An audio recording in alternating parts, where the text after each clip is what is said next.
Okay, so from the beginning, we installed XAMPP, which basically turns our computer into a server. So it's a local host. Okay. Then from there, we we also installed Note++, which is an editor for editing so many languages and for writing so many languages. So we learned how to set this one up for HTML, especially with the language section. So from there, we also looked at, I think, installing um, our XAMPP, with installing our Joomla, which I gave you the files for it to be installed, and I showed you the various sections that you need to go. So these are the things that we have been able to do so far. Okay, so the last aspect that I want us to look at right now, if there is no question, is then see my screen now. Can you all see my screen now? Yes. So this is um, this is a cPanel for New Medical Center, a website I created for them. This is their cPanel. Okay, so basically this is what you have in your control panel. Okay, and what happens is, let me quickly move you guys through some of these things. Just like the XAMPP, you see, the XAMPP was a locally host, okay, but this one is online. All right, so we have the file manager, which consists of various files that you have on your particular hosting environment. So for instance, if I click on this file manager, this new page will open up where this is the place that I can do a lot of stuff from here. So there are basically so many places. But then if you want your website to go live, if you want your website to go live, you just have to place the content of your website here in the public HTML. Anything in the public HTML it means that it can be live. So this is the Joomla files for that particular website. Now what happens if the file is in a different folder? It means that unless you point the URL to that particular folder before it works. But then I recommend that anything that you want it to work, to want it to be live, you have to put it in this public folder. But there is another trick. For instance, if somebody said that build a website for him or her, but then he's having an existing website, it is not professional to pull down this whole document from here. So one of the things that you can also do aside some of these things is to create a folder, okay, and use the / to access it from there.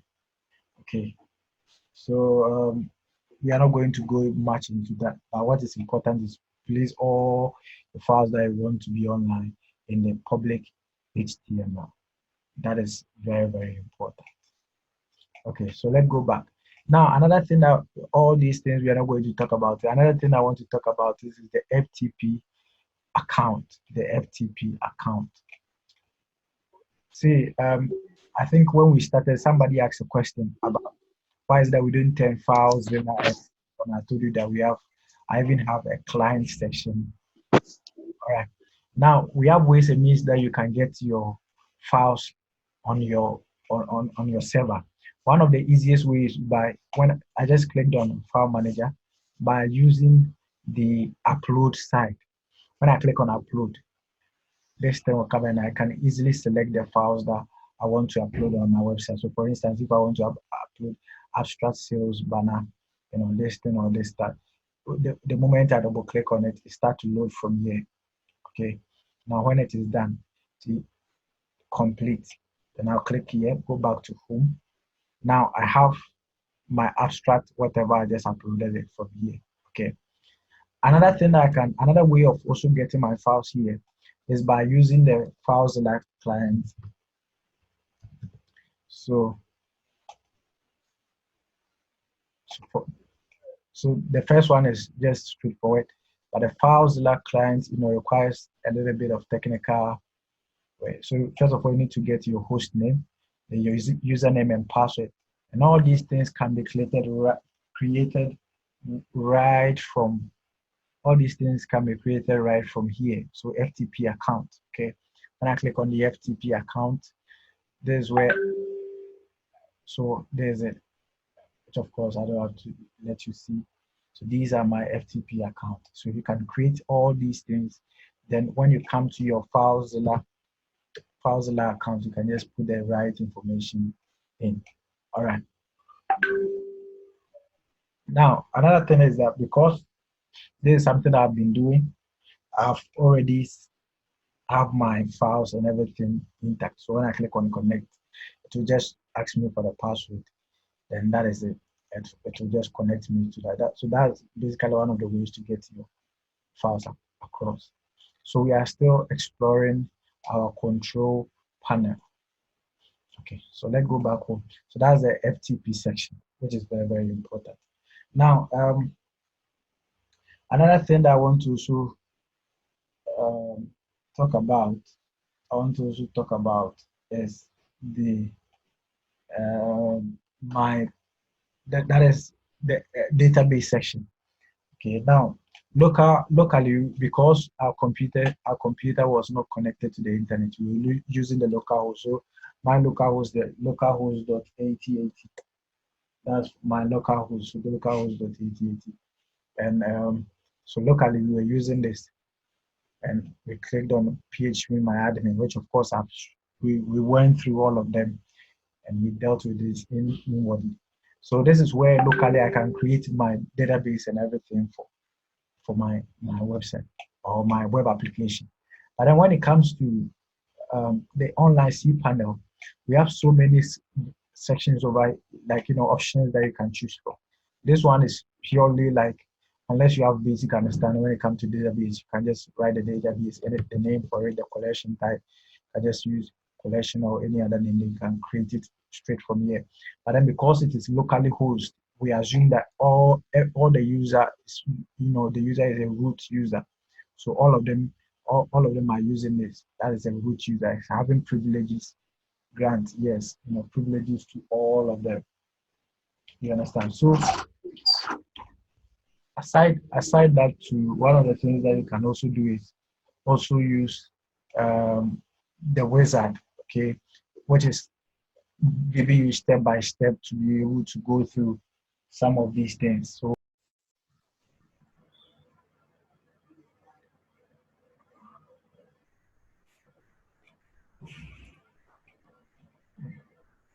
can you hear me now? Yeah, can hear you. Okay. So now I think my internet went off.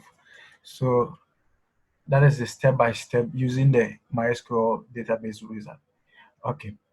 And another thing that I know majority of you are going to have problem with it is the PHP version.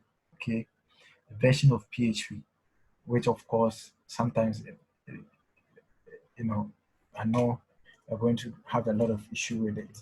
So let me quickly try and see if I can find it. If not, then maybe later time I'll put the note in there what to do in case some template of uh, you know some template uh, of Joomla does not support the latest version of PHP. So how do you change that? And all these things can be done by forgetting the place, but then along the line I'll just bring them back. I've forgotten there's a place there you can select the PHP version. And all right, so basically that's it. So what is important is for you to know your file manager section and also get to know the database section. And for the mains and the rest, you can just create, maybe if it depending on the hosting packages that you are using. If you have subdomains, you can create them from here. Okay, so let me explain the subdomains. It means that maybe you are using um, Zillion IT Solutions, .com. So I can create a subdomain. Let's say um, Kobina Mensa dot Zillion IT Solutions. So subdomains normally when you don't want to create or when you don't want to buy a different domain and the rest, you can use that. You can create email accounts for if you're having an organization, you can create email accounts and everything from here. All right. So basically that's it. Um, that is the live demonstration. I don't know if you have any question that you want me to answer before we move on.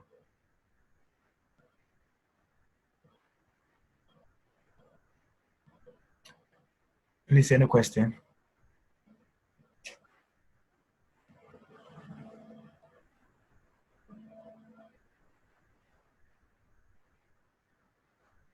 Hello?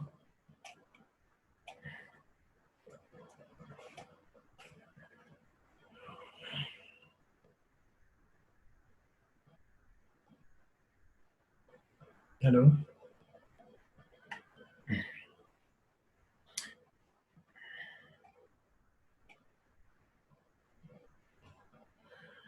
Okay.